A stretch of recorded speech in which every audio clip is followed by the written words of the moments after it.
Dios mío.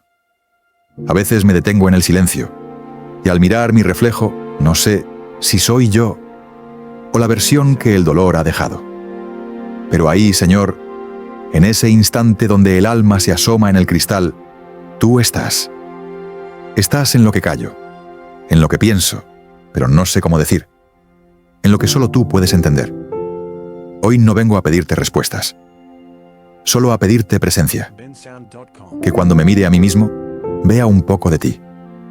Que me recuerdes que aún con dudas, aún con heridas, soy tu creación, soy tu hijo. Y eso me basta. Hazme fuerte, sin endurecerme.